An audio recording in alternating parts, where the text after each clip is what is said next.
मंच पर विराजमान केंद्रीय मंत्री शिवराज सिंह चौहान जी, हमारे साथ टेक्नोलॉजी से जुड़े हुए राजीव रंजन सिंह जी, श्रीमान भागीरथ चौधरी जी, विभिन्न राज्यों के मुख्यमंत्री, सांसद, विधायक, अन्य महानुभाव और देश भर से जुड़े मेरे सभी किसान भाई और बहनों, आज 11 अक्टूबर का ये दिन बहुत ही ऐतिहासिक है। आज नया इतिहास रचने वाले मां भारती के दो महान रत्नों की जन्म जयंती है। भारत रत्न श्री जयप्रकाश नारायण जी और भारत रत्न श्री नानाजी देशमुख, ये दोनों ही महान सपूत ग्रामीण भारत की आवाज थे, लोकतंत्र की क्रांति के अगुवा थे, किसानों और गरीबों के कल्याण के लिए समर्पित थे। आज इस ऐतिहासिक दिन देश की आत्मनिर्भरता के लिए, किसानों के कल्याण के लिए दो महत्वपूर्ण नई योजनाओं की शुरुआत हो रही है। पहली, प्रधानमंत्री धन धान्य कृषि योजना और दूसरी दलहन आत्मनिर्भरता मिशन। ये दो योजनाएं भारत के करोड़ों किसानों का भाग्य बदलने का काम करेगी। इन योजनाओं पर भारत सरकार करीब 35,000 करोड़ रुपए से ज्यादा खर्च करने वाली है।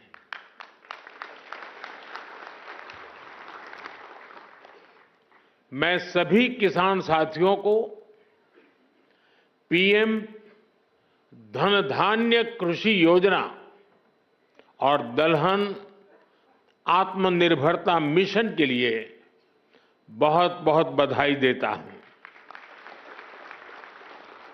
साथियों, खेती और किसानी हमेशा से हमारी विकास यात्रा का एक प्रमुख हिस्सा रही है। बहुत जरूरी होता है कि बदलते समय के साथ खेती किसानी को सरकार का सहयोग मिलता रहे, लेकिन दुर्भाग्य से पहले की सरकारों ने खेती किसानी को अपने हाल पर ही छोड़ दिया था। सरकार की तरफ से कृषि को लेकर कोई विजन ही नहीं था, कोई सोच ही नहीं थी। खेती से जुड़े अलग अलग सरकारी विभाग भी अपने अपने तरीके से काम करते थे और इस वजह से भारत की कृषि व्यवस्था लगातार कमजोर होती जा रही थी। 21वीं सदी के भारत को तेज विकास के लिए अपनी कृषि व्यवस्था में भी सुधार करना आवश्यक था और इसकी शुरुआत हुई 2014 के बाद से। हमने खेती को लेकर पुरानी सरकारों के लापरवाह रवैये को बदल दिया। हमने आप सभी किसानों के लिए, उनके हित में बीज से लेकर बाजार तक अनगिनत रिफॉर्म किए, सुधार किए। इसके परिणाम आज हमारे सामने है। बीते 11 वर्षों में भारत का कृषि निर्यात करीब करीब 2 गुना हो गया।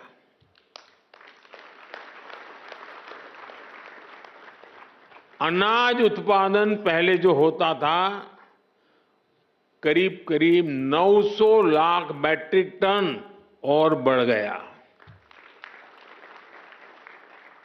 फल और सब्जियों का उत्पादन 640 लाख मैट्रिक टन से ज्यादा बढ़ गया। आज दूध उत्पादन में हम दुनिया में नंबर 1 है। भारत दुनिया का दूसरा बड़ा फिश प्रोड्यूसर है। भारत में शहद उत्पादन भी 2014 की तुलना में 2 गुना हो गया है। अंडे का उत्पादन भी बीते 11 वर्षों में डबल हो गया है। इस दौरान देश में 6 बड़ी फर्टिलाइजर फैक्ट्रियां बनाई गई हैं। 25 करोड़ से ज्यादा सॉइल हेल्थ कार्ड किसानों को मिले हैं। 100 लाख हेक्टेयर में सूक्ष्म सिंचाई की सुविधा पहुंची है। पीएम फसल बीमा योजना से करीब 2 लाख करोड़ रुपए, यह आंकड़ा छोटा नहीं है, 2 लाख करोड़ रुपए क्लेम के रूप में किसानों को मिले हैं। बीते 11 साल में 10,000 से ज्यादा किसान उत्पाद संघ एफपीओज बने हैं। अभी मुझे आने में देरी इसलिए हुई कि मैं कई किसानों के साथ गप्पा गोष्ठी कर रहा था। अनेक किसानों से बात हुई, मछुआरों से बातचीत हुई, महिलाएं जो कृषि क्षेत्र में काम कर रही हैं उनके अनुभव सुनने का अवसर मिला मुझे।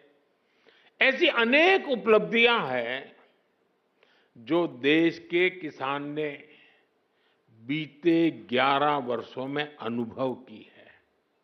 लेकिन साथियों, आज देश का मिजाज ऐसा बन गया है कि वो कुछ उपलब्धियों से ही संतुष्ट नहीं होता है।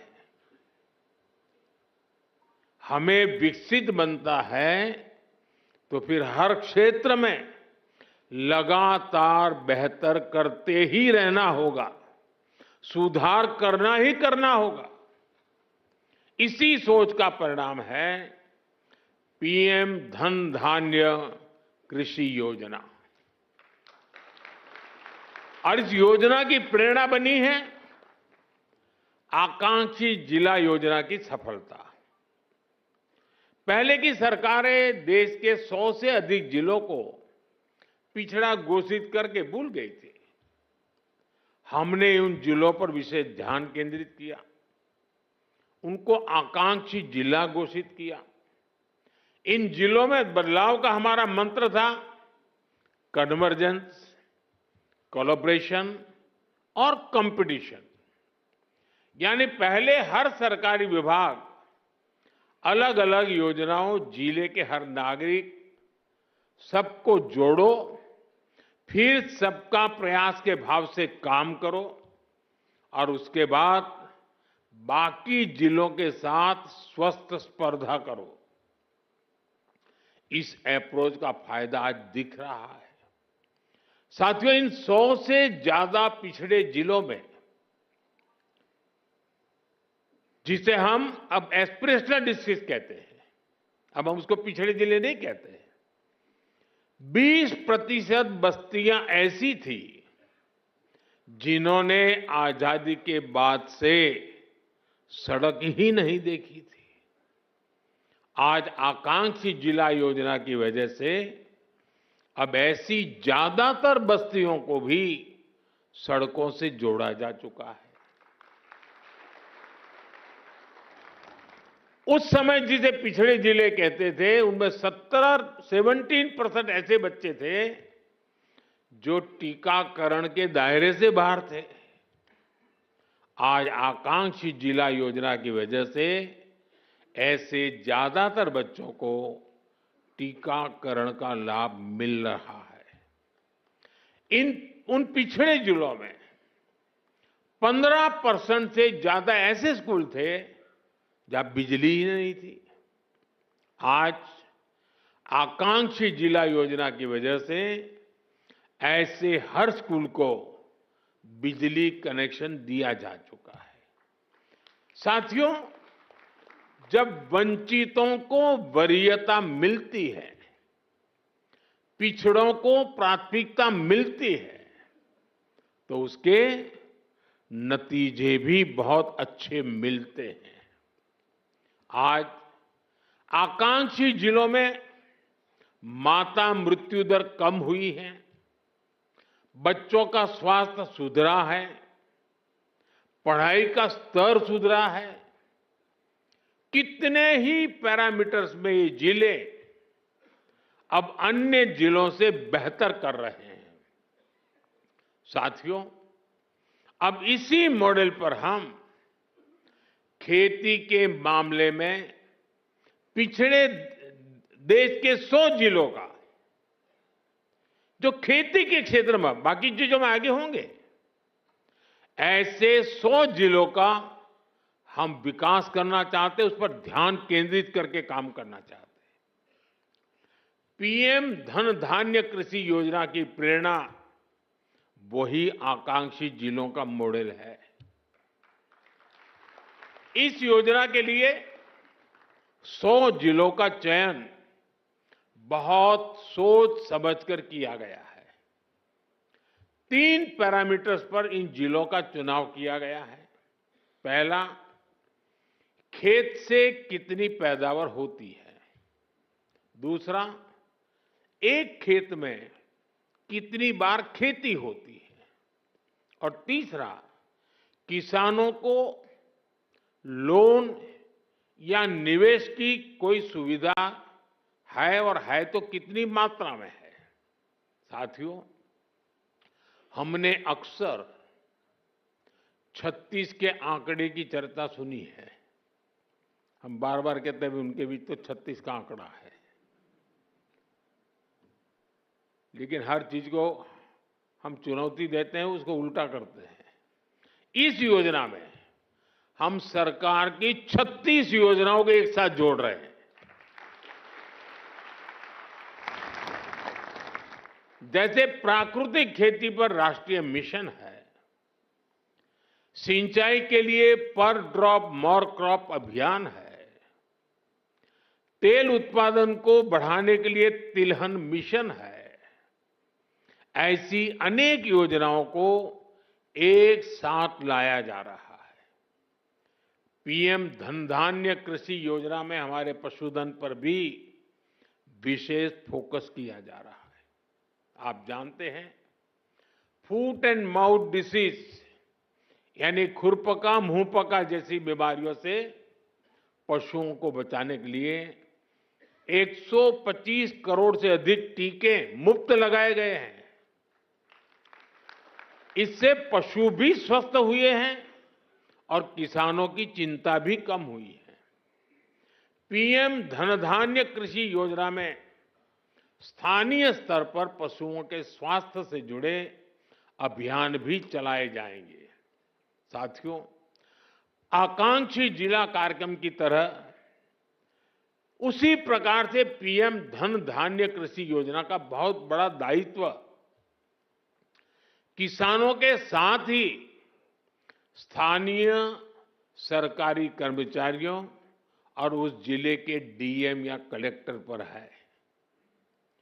पीएम धन धान्य कृषि योजना का डिजाइन ऐसा है कि हर जिले की अपनी जरूरत के हिसाब से इसकी प्लानिंग में बदलाव लाया जा सकता है।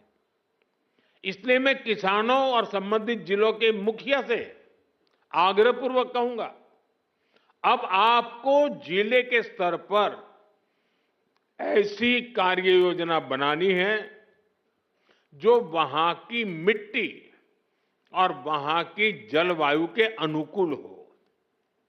वहां कौन सी फसल होगी, बीज की कौन सी वैरायटी लगेगी, कौन सी खाद कब उचित रहेगी, ये आप सबको मिलकर के एक नए तरीके से सोच समझकर निर्धार करना चाहिए और उसको लागू करना चाहिए। आपको हर क्षेत्र, हर खेत के हिसाब से प्लानिंग करनी होगी। अब जैसे कहीं पानी अधिक होता है तो वहां वैसी उपज होगी, कहीं पानी की कमी है तो वहां उस प्रकार की फसलें उगानी होगी। जहां खेती संभव नहीं, वहां पशुपालन और मत्स्य पालन को बढ़ावा देना होगा। कुछ क्षेत्रों में मधुमक्खी पालन एक बेहतर विकल्प होगा। तटीय इलाकों में सीवीड फार्मिंग एक शानदार विकल्प हो सकता है। पीएम धन धान्य कृषि योजना की सफलता लोकल लेवल पर इसके इम्प्लीमेंटेशन से ही होगी। इसलिए हमारे युवा अधिकारियों पर बहुत जिम्मेदारी होगी। उनके पास कुछ कर गुजरने का मौका है।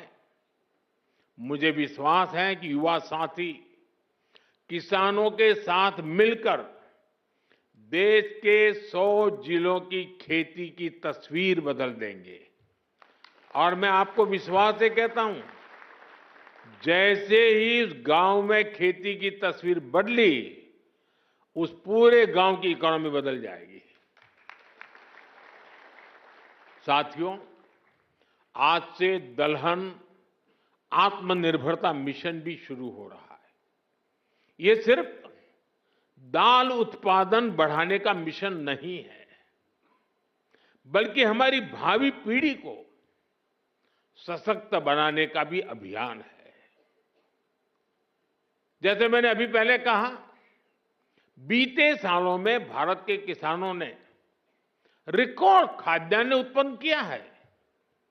गेहूं हो, धान हो, आज भारत दुनिया के सबसे बड़े उत्पादकों में से एक है।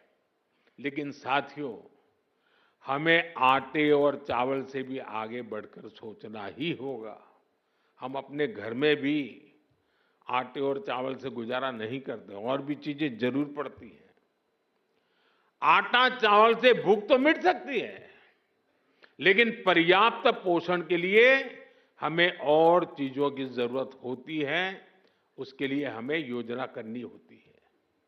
आज भारत को, और खास करके जो वेजिटेरियन आदि प्रकृति के लोग हैं, उनके पोषण के लिए प्रोटीन बहुत महत्वपूर्ण है। अन्य भी चीजों की जरूरत होती है, उसमें एक प्रोटीन भी है। हमारे बच्चों को, हमारी भावी पीढ़ी को उनके शारीरिक विकास के लिए और उसके साथ मानसिक विकास के लिए भी प्रोटीन का उतना ही महत्व है। और स्वाभाविक है, खास करके जो वेजिटेरियन लोग हैं, और हमारे देश में काफी बड़ा समाज है, उनके लिए तो दाल ही प्रोटीन का सबसे बड़ा सोर्स होता है। पल्सिस से उसका रास्ता होते हैं। लेकिन चुनौती ये भी है कि भारत आज भी, हम कृषि प्रधान देश तो है, लेकिन दुर्भाग्य देखिए, भारत आज भी इस प्रकार की आवश्यकताओं के लिए अपनी जरूरतें पूरी नहीं कर पा रहा है। आज देश बड़ी मात्रा में दाल का आयात करता है, दूसरे देशों से मंगाता है। और इसलिए दलहन आत्मनिर्भरता मिशन बहुत जरूरी है। साथियों, 11,000 करोड़ रुपए से अधिक का दलहन आत्मनिर्भरता मिशन, इसमें किसानों की बहुत मदद करेगा। लक्ष्य ये है कि दाल की खेती में 35 लाख हेक्टेयर की वृद्धि हमें कैसे भी करके करनी है। इस मिशन के तहत तूर, उड़द और मसूर दाल की पैदावार बढ़ाई जाएगी। दाल की खरीद की उचित व्यवस्था की जाएगी। इससे देश के करीब 2 करोड़ दाल किसानों को सीधा लाभ होगा। थोड़ी देर पहले कुछ दाल किसानों से मेरी बातचीत हुई और मैंने देखा कि वो आत्मविश्वास से भरे हुए थे। बहुत उत्साहित है और उनका स्वयं का अनुभव पूरा सफल रहा है। और उन्होंने कहा कि कई किसान अब देखने के लिए आते हैं कि भाई इतना बड़ा कैसे कर लिया। देश को दलहन में आत्मनिर्भर बनाने के लिए मैंने उनको बहुत ही मजबूती के साथ, विश्वास के साथ बातें करते हुए देखा। साथियों, मैंने लाल किले से विकसित भारत के 4 मजबूत स्तंभों की चर्चा की है। इन 4 स्तंभों में आप मेरे सभी किसान साथी, हमारे सबसे अन्नदाता हमारे एक मजबूत स्तंभ है। बीते 11 वर्षों से सरकार का निरंतर प्रयास रहा है कि किसान सशक्त हो, खेती पर ज्यादा निवेश हो। हमारी ये प्राथमिकता खेती के बजट में भी दिखती है। बीते 11 वर्षों में खेती का बजट करीब 6 गुना बढ़ गया है।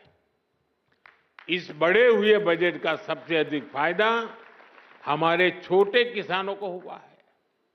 मैं आपको एक उदाहरण देता हूं। आपको पता है कि भारत अपने किसानों को खाद पर सब्सिडी देता है। कांग्रेस सरकार ने अपने 10 साल में खाद पर 5 लाख करोड़ रुपए की सब्सिडी दी थी। मेरे आने से पहले 10 साल में 5 लाख करोड़।